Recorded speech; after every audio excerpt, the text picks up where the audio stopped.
имаме никаков возен парк и е срамно за една држава да не може да обслужи делегација. Ние и немаме доволно возила и што тука правиме?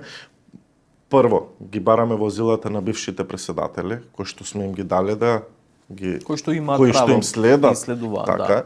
Прво нив, потоа гледаме кои од министрите не учествуваат на тој самит, на тој настан или на тој ивент, им ги повлекуваме и нив да обслужиме делегацијата и имаме еден јавен тендер за рента кар, односно не е тоа за возила, него е само за минибуси, за комбиња. Навистина, можам да кажам дека имаме никаков возен парк и е срамно за една држава да не може да обслужи делегација и да ги повлекува возилата од овие луѓе кои што ги спомнав.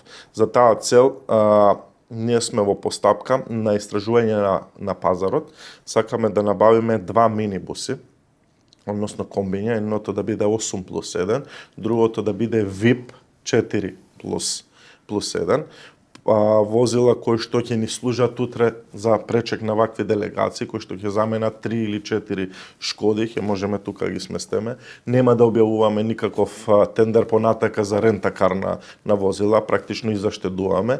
И исто така сме во процедура на истражување на пазарот за набавка на 4 електрични возила, бидејќи ние како служба имаме и курирски услуги, од институција до институција разнесуваме документи, возиме некои дотраани возила, не знам, од можеби 2000-та, 2010-та, ево нека биде година, кои што реално захтеваат многу сервиси и трошиме многу пари за сервиси.